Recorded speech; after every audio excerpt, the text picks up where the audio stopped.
Hey everyone, welcome to this selection today. I'm wearing the shirt for the occasion, the Metallica shirt you can see. We're going to be doing another Pick Your Poison video, and we're going to stick to the catalog, the discography of Metallica. Um, this is the day after Christmas. I hope everyone's had a great holiday, man. Merry Christmas to everyone, and I hope they, not they, but y'all that's watching had a good holiday, man, with loved ones and close friends and everything. And let's get back to the music topic. So, as I said once before, we're wearing this shirt for the occasion. So, the one thing I'll say about Metallica is Metallica is one of the biggest topics that any metal fan or rock and roll fan, whatever you want to call yourself, can fight and just start some Jersey Shore fucking drama over is the band Metallica. So, so the same rules applied as last time. I don't know if y'all saw my Slayer video, but it's posted on YouTube if y'all want to check it out. The same rules applied to this video here today. So, what are the rules? Okay, the rules are we're going to go down each individual studio album of Metallica today. And I'm personally going to pick my own favorite song that's underrated, doesn't get well recognized, criminally underrated, however you want to say it. And you're not allowed to choose a very well-known popular song, a single off those albums, or a very well-known hit single. Because a single can be released on an album and still be kind of underrated. You know what I mean? So I think it happens kind of like with every band. So we're gonna start. We're gonna roll the dice and see what's gonna happen here. So we got the first album here, right? 1983, Kill 'Em All. This is where Metallica was, of course, first starting off here. They didn't really get popular until I would say about Master of Puppets. That's when they started getting like that underground kind of mainstream success. And then when And Justice for All came around, they got, they did the music video and they got nominated for a Grammy. And then when the really big success started really rolling in as when they released the 1991 self-titled album, Metallica, which is known as the Black Album. So, we're going to go back to the roots of the thrash here. We're going to be talking about Kill 'Em All. This is a very great thrash album. For the Metallica fans that are used to the successful side of Metallica, it might take you a little bit to get used to this album. But if I had to pick a band from the 80s that who had like the very first best album when it comes to like Slayer and Megadeth and Metallica and Anthrax and all that, man, it's hard to top Kill 'Em All. It seriously is. We got the Wikipedia pulled up here, so I won't be cheating myself here when it comes to the singles. So, what are the singles that they released off the Kill 'Em All album? We have Whiplash, and we have Jump in the Fire. Those are the single songs they released on the Kill 'Em All. But honestly, ladies and gentlemen, it's not on the list, but this is probably their biggest hit song on this album that I would have to put my 2 cents in is Seek and Destroy, because that song is played, I think, on every single set list when it comes to Metallica, when you go to see them live, whatever, if anybody is going to choose a really big successful song off of this album, it would have to be Seek and Destroy for the fans of Metallica. So I'm going to throw that song in there too. So we cannot pick Seek and Destroy, we cannot pick Whiplash, and we cannot pick Jump in the Fire. But, I mean, but honestly, man, when it comes to a band like Metallica, it's kind of hard to actually pick a song on here, or because I could personally pick my own song into somebody else like, oh man, that's a well-known popular song or whatever. So, I mean, that's what I'm saying. This is a topic that metal fans are going to fight over. I'll stick to those rules. I guess what I'm going to pick here is the Four Horsemen. I have to pick that song. That is a kick-ass song. there's a lot of great songs on here, but as you know, as I did in my last Slayer video, what I personally would have to pick, um, I wouldn't call this a really underrated song, but it's not a single either. So, and it's not a very well popular song like Seek and Destroy. So I would have to pick the Four Horsemen. I could go with Whiplash. I can go, I mean, with any of these songs, Hit the Lights, you know. But I would have to pick the Four Horsemen. So I don't feel like I'm cheating anybody by saying the Four Horsemen, which, you know, some fans out there, as I said, may disagree, but Four Horsemen is a really great song. That's a kick-ass song. So if you're going to start off anything off that album, man, just as I'm saying in this video, if you're well aware of their main successful kind of stuff, it might take you a little bit to get used to like Kill 'Em All. But if you're like a really big like thrash kind of a metal fan or whatever, like myself, man, it's very well easily to love for the people that haven't heard Kill 'Em All. So let's go into the 1984 album, which is Ride the Lightning. So what is the only single that they release off the album? It looks like it's Creepin' Death. That's a very well popular song off this album, but it's not listed on there, but I'm going to have to throw that in there too. A very well popular song off this album that's right next to it, it's got to be For Whom the Bell Tolls, and probably Fade to Black too. So we're going to go with that route. We're not going to pick For Whom the Bell Tolls. You cannot pick Fade to Black, and you cannot pick Creeping Death. So personally, I would have to pick Fight Fire with Fire, the very first track on the album, the opening track. For the people that haven't heard Fight Fire with Fire on this album, man, it is a great, great song. The intro is kind of like it's kind of like a clean melodic kind of instrumental. It's, if I have to describe it as anything, it sounds like Beethoven on guitar. It's just a very well put together kind of soft intro. And what I like about this song, it's like you get like a minute into the song and all of a sudden the distortion picks up, and then that's when the thrash really starts hitting you. So it's kind of like a surprise out of the box, man. It's a really cool song, Fight Fire with Fire.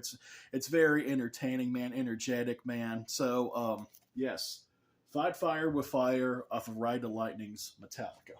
So let's get into the very next one. Oh, let me scroll down here so we got the list here. Okay, so this one they start kind of like picking up their momentum. Well, actually, you can't really, well, is momentum the right word to put here? But I don't know, it's just, we're going to be talking about 86 Master of Puppets. Classic metal album. And honestly, this is one of their greatest albums in their discography, and probably one of the greatest metal albums of all time, in my opinion. It's hard to top an album like Master Puppets, even though they did very well in sales when it comes to, you know, albums after that, when it comes to the Black Album and everything, because that was more of a mainstream success. So once when you get stuff like that out there and it's a mainstream success, you know, fans are going to grab a hold of it, man. It's going to be successful. So the only song that's listed as a single off this album is the self-titled track Master of Puppets, so we cannot pick that one. But I was going to say,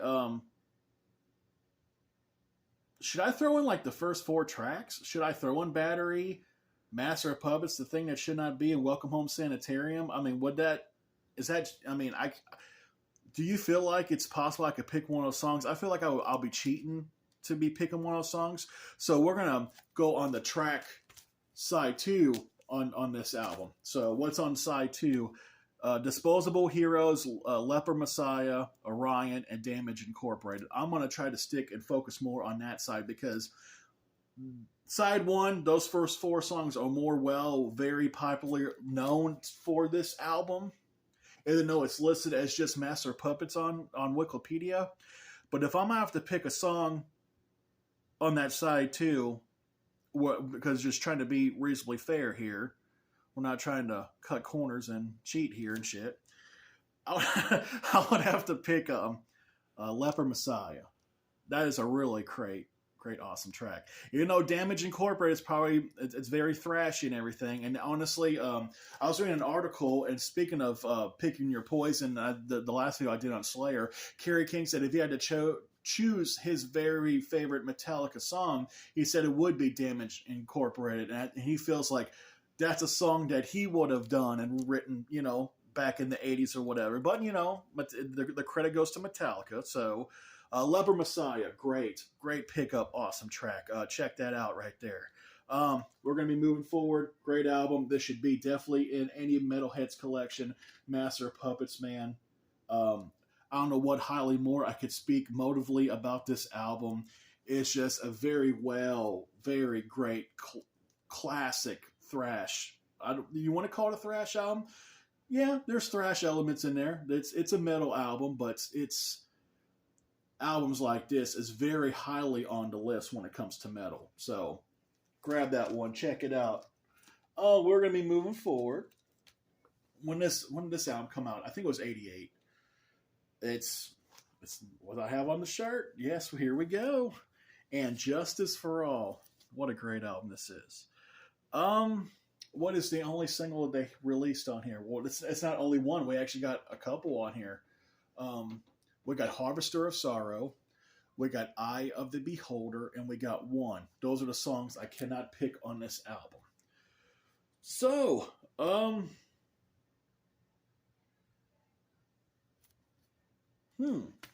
would probably have to go with Blackened, the very first track on this And Just For All album. Man, I really love this album, man. I love the artwork to it, man. Just the Justice Lady and the whole lyrics of The Hammer of Justice crushes you with songs like The Shortest Straw and stuff like that, man.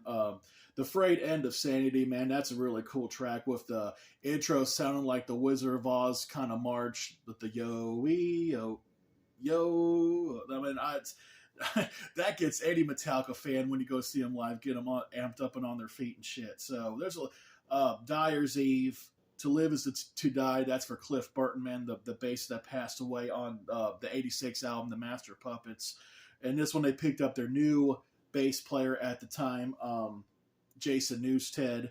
So he did a great job with Metallica, man. But if I had to pick anything off this album that's not a single, I guess I had to go with Blackened.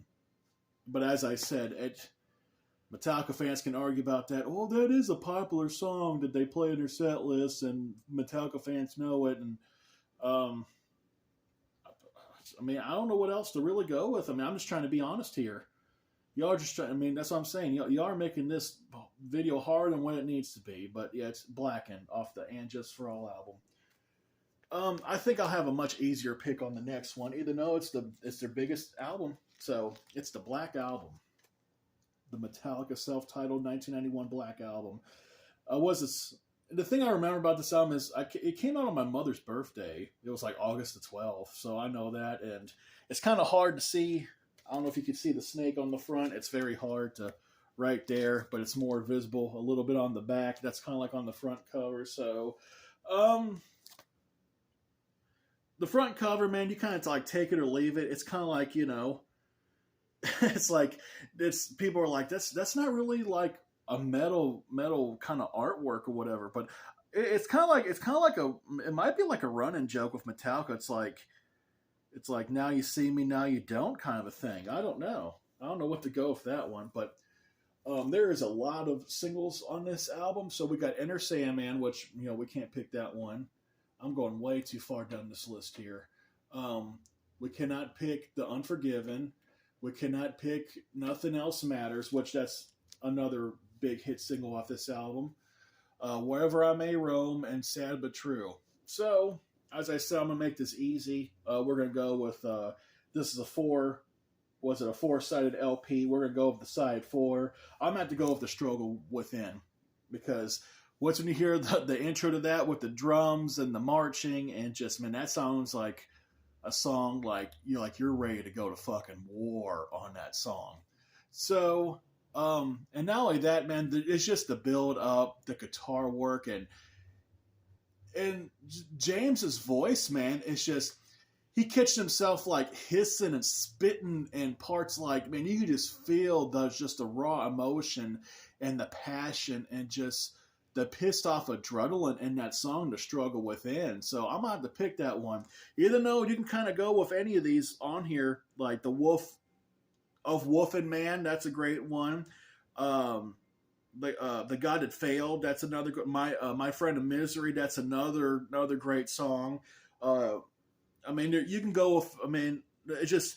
I feel like The Struggle Within doesn't get enough credit. That's definitely, if I had to pick an underrated song, definitely that's number one on the list when it comes to Black Album. It's definitely The Struggle Within. Too many people do not talk about that song when they should. So off the Black Album, 1991, Metallica, self-righteous, successful album here. Struggle Within. So because the damn struggle is real when we're picking these damn songs, it sounds like. All right, we got to talk about it. It's going to rub Metallica fans the wrong way. People can love this or hate it. But this is, back in 1996? I was going to say 95, but 96? Yeah, that's when the first single came out, Until It Sleeps, off this Load album. Here's the Load album, ladies and gentlemen. Yes, they cut their hair, and let's get the argument out there. Let's piss off some damn Metallica fans. We have to pick a song. It's in their discography. So the thing I will start talking about these albums here when it comes to Metallica, when they start doing the commercial rock stuff, like the Load and the Reload and the Garage or whatever. I mean, it did well, but not as big as like the Black Album stuff like that. So I'm gonna kind of throw this out there when it comes to these albums. I will stand up and defend these albums because let's be honest. How much better are you gonna do than albums like Master Puppets, Just for All, and the Black Album? I mean, I understand, like as I said, stick with the essence of your fan base, of the the sound that you created, and stick with it. But I mean, I feel like the only problem with these albums that Metallica fans disagree with on this, I personally feel that if they just would have done these albums, okay, the Metallica as a band would have done these albums like Load and Reload as like a side project and not label it as Metallica, I feel like they might have taken it on better if they would have let them know head on, like, hey, this is completely different than what we're known for doing. We're kind of going in a different direction here. Load is, if you're a fan of our older stuff, you're probably not going to pick up on this one very well. I feel like if they, I don't really have enough details to say that if they were honest when this was first coming out. But I remember when Until It Sleeps came out, it was definitely different. And you start hearing songs like, and what's the next song on here that's a single? Hero of the Day. Mama Said, they released that as a single, and I think that rubbed a lot of people the wrong way because that is an actual fucking country song. Metallica, the freaking lion roar of metal, writing a country song and putting it on. So that's what I'm saying. If they just would have just said like, hey, this is more of like an experimental album. We're doing something completely different here, but it makes us feel good. And we want to release this not the video, but the music to the fans. And hopefully y'all will like it, so forth and so on, man. I feel like if they just would have named something different than Metallica, then, as I said, for the haters out there, they might have a little bit more respect for this. That's how I personally feel. But, there's people out there, regardless, no matter what you tell them, they're just going to hate these albums, period. I don't personally hate these albums. So, what songs we cannot pick? As I said, we cannot pick Until It Sleeps. We cannot pick Hero of the Day. We cannot pick the country classic. I'm surprised that shit's not even on the Country Music Network. They actually did a video for it. They really did. James Hetfield's like riding in the back of a car and he's got the damn cowboy hat on and shit. Yeah. King Nothing. That's a great song. That was probably one of my damn personal favorites on this album is King Nothing. So, if I got to pick an underrated song that's definitely on here, man, you could go with any of these, as I said. Ain't My Bitch. It's the first track on this album. The first track on this album, Ain't My Bitch. That is a great song. 2x4 sounds like the beginning of it, man, and just the groove and the pickups, man, that sounds like you're approaching a fucking biker bar ready to kick some ass. That is a great song, 2x4. Check that out. So, Cure is cool. I like it. Is it Ronnie? Ronnie, I think it's like the second to the last track on there. I would personally say that's like the ZZ Top song on this album. I thought that was kind of like something different, kind of coolish. But if I had to pick anything, I think the best underrated, strong sounding song on this album is definitely the Outlaw Torn. And I feel like a lot of fans would agree with me there when it comes to this album is the Outlaw Torn. That is a great, great song and a finish to an album such as The Load.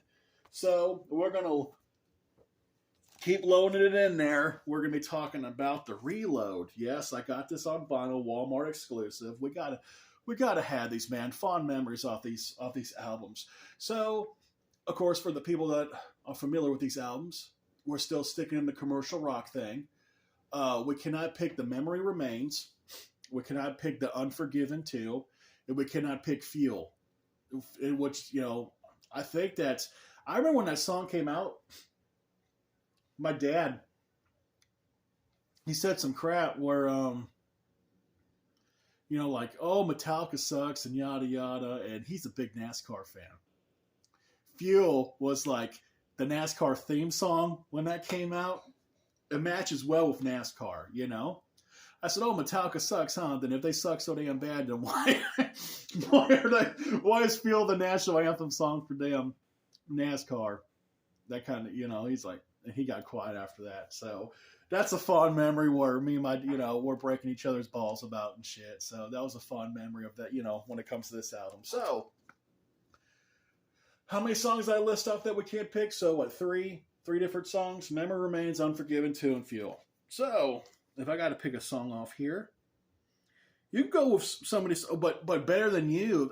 See, that's what I'm saying. I don't even see Better Than You on the list, and I think they released that as a single. So they're missing shit here. And Wikipedia is, I would say, they're like 98% certain, but they've even done videos on metal, with metal interviewers, stuff like that. They would say stuff, well, this says this and that on Wikipedia. Is this story true? Is that true? And then even the guy that actually, the main source of it, it could be Dee Snider or James Hetfield or Vinnie Paul, to be like, no, that's not how it happened. This is how it happened. So I'm just going by what the list is.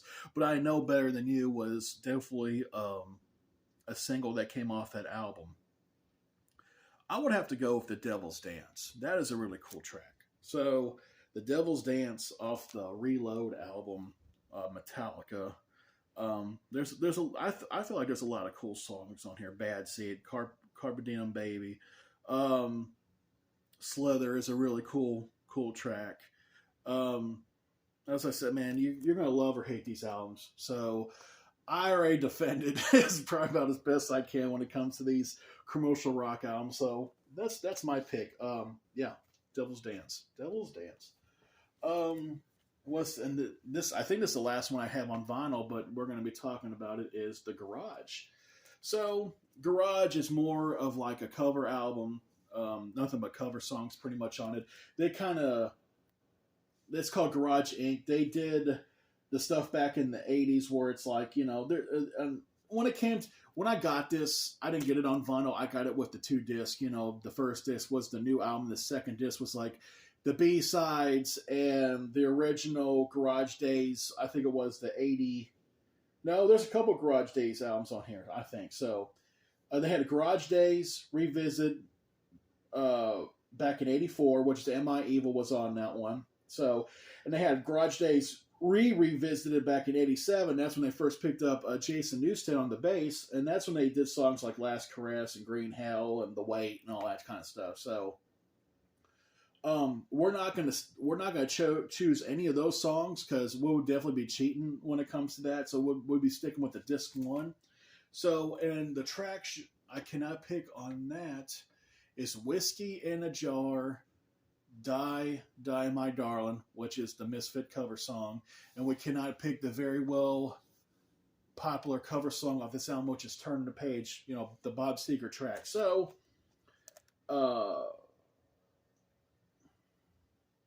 Merciful Fate, man, that was a really cool. That was a really cool kind of like collaboration of the band's favorite, you know, songs kind of like put together. I think, how long is the song? I think it was like damn 11, 12 minutes. It's like different parts out of the first. I think it might have been off just the first album. They just got like their different, the different parts they love, and they kind of just collaborate on the one song. So that was a cool tribute to King Diamond. That was really awesome. I feel like so. But if I have to pick a song off that album, I'll have to pick "The More I See," the closing track, because that is a really pick up groove kind of adrenaline punchline kind of a track, man. I really like that song. Even though there are songs on here other, you know what I mean, but the one that catches me the most that people don't talk about a lot is "The More I See." So "The More I See," man, that's a kick-ass track off of this album, Garage Inc., the 1998 album. So and then we're gonna proceed and move forward. I don't have it in my hands, but we're gonna be talking about it. I did own it at one time. I think I might have lost it. We're not going to be talking about S&M. That's because that's just a live album. But we're going to be talking about Saint Anger. Saint Anger. The one thing I could say about Saint Anger is Metallica still kind of defends that album. Mostly when it comes to James and Lars. They say it's true, it's honest. And honestly, if I have to be honest about something, if it wasn't for albums like Saint Anger, maybe it wouldn't lead them into the direction of the albums after that, like Death Magnetic and Hardwired to Self-Destruct and stuff like that. So, the album is it's different. It's that I would say that's my least favorite album in their discography. I picked it up. I ain't gonna lie. I picked it up when it first came out because I thought, I heard Frantic, and then I heard Saint Anger. I was like, well, it sounds like they're trying to go back, And I was like, whoa.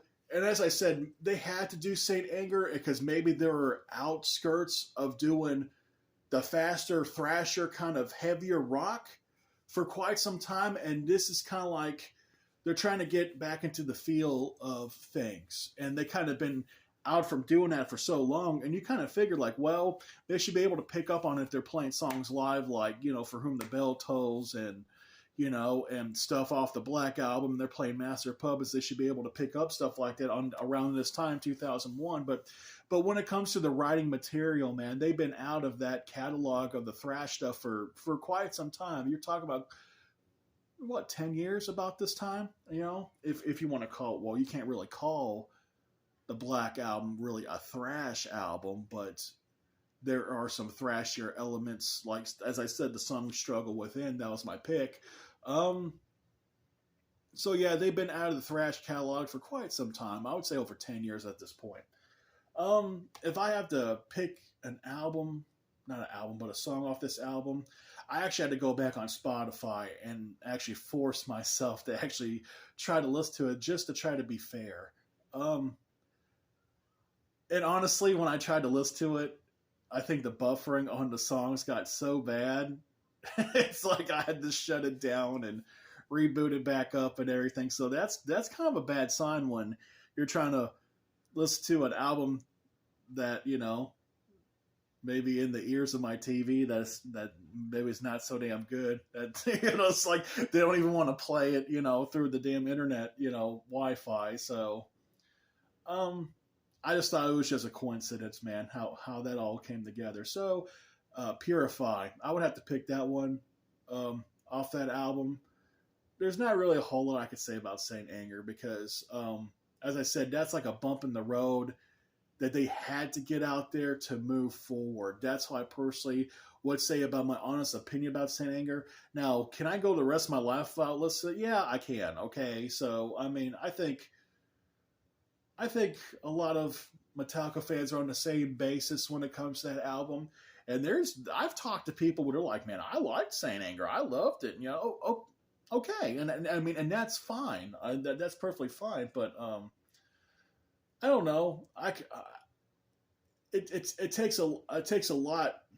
I don't want. It takes a lot for me to actually like something and see, and then it's like I understand. As I said, they went through the commercial rock thing, and then they're trying to do the whole Saint Anger thing, and it's just yeah, they've been doing stuff different for like that last 10 years. And as I said, man, you don't want to rewrite an album like the Black Album. And honestly, I think the Black Album drained a lot out of this band, Metallica. So I think on the skirts were, man, I think they were fixing to break up a lot during that time between the production and the recording. And man, and then that producer, Bob Rock, man, he really, from what I understand, just at that time, pushed them to the absolute limits when it came to the Black Album. And then it's like after that, he just felt like, y'all are Metallica, y'all could do whatever you want, and I'm a part of the band. And around this time, I think he kind of felt like he was like maybe the sixth member, like he was untouchable.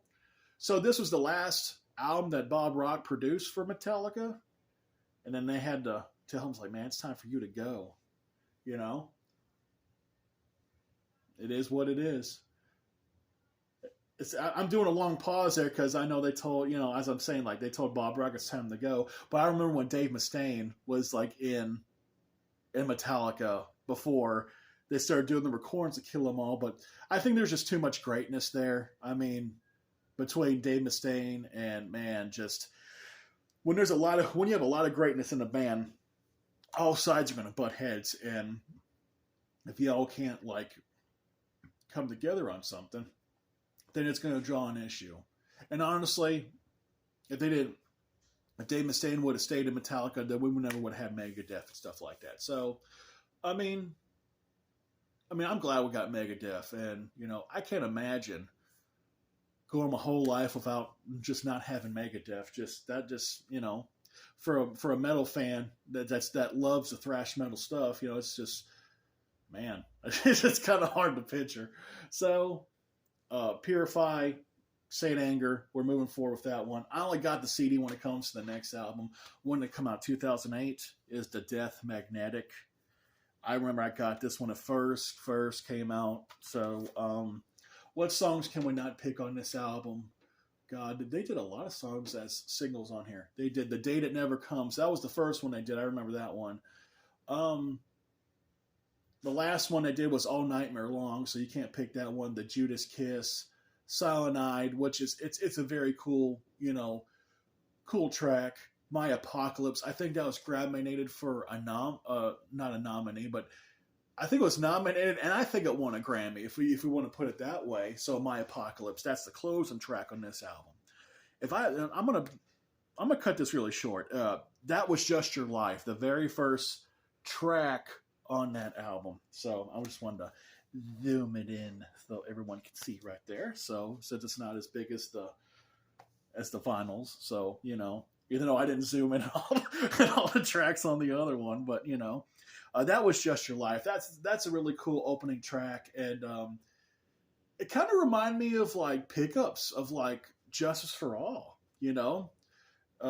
just the finger picking and the groove, and it kind of reminded me of something like that would be on Justice for All. And Rick Rubin, he produced this album. Hell of a damn producer. So he's the one that did the classic albums. I said in my Slayer video before, he did the three classics with Slayer. He's done Deftones. He's done work that's very, very well recognized. But yeah, That Was Just Your Life off of Death Magnetic. And we're going to move forward to their last studio album until their new one comes out in 2023. So we cannot pick nothing because the album's not even out yet.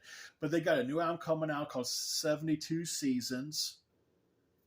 It's coming out, I think they said April of 2023. So we're going to be talking about the 2016 album, The Hardwired to Self-Destruct. And honestly, I liked this album. I liked it better than Death Magnetic. I mean, I don't know how that's going to, as I said, man, that's a topic you can argue with Metallica fans all day long. So, I just like, because James's voice sounds stronger, I believe, on this album.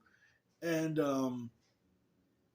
as I said, once when they did the album like Death Magnetic, it just sounds like they're getting stronger. Which the songwriting could be a little bit stronger. I could agree with that, but they're getting it sounds like they're slowly getting there. So Hardwired, that was the very first single that came off this album, and that is a thrash song, just straight, just pure thrash. So that took me by surprise. Like, well, I was like, I remember I was in the parking lot of like, like I think I was like at work. I was on my break or lunch, and I was hanging out with my friends. Like, and he's like, "Man, you got to hear the new Metallica song. It's on the radio, yada." And I'm not a really big radio guy. We just happened to come across on it on my break or lunch or whatever, and I was like, "Dude, it's like that's a thrash song, Metallica hasn't released a thrash single in quite some time, so that was cool. And then they released Moth Into the Flames. Moth Into the Flames. That sounds more like on the Master of Puppets side, but just more of the modern sounding side of Metallica. So that was cool. Atlas Rise, it's the song's fine, it's not a terrible song, but it's not as strong as Hardwater, Moth Into the Flames. That's my own personal opinion. We cannot pick those three songs. We cannot pick Now That We're Dead. We cannot pick that song. And we cannot pick out Spit Out the Bone. So if I'm going to go with anything off the top of my head, it's a Halo. Is it Halo of Fire? I believe that's a track because that's a track that really stuck out to me. I really liked James's vocals throughout the song. I know it kind of got dimmed here because I'm actually going to the Spotify to actually look at the tracks, but I should have done that with the Wi-Fi, even though I had the Wi-Fi pulled up. So, not the Wi-Fi, but the Wikipedia. So, Halo of Fire, I probably have to pick that one off that album because, and honestly, when it comes to Hardwired to Self-Destruct, I feel like that's an album where they're trying to reach out to every level of Metallica fan through their fan base because there's a track, one or two songs that I could recall off the top of my head. It sounds like that would be off of like Load or Reload.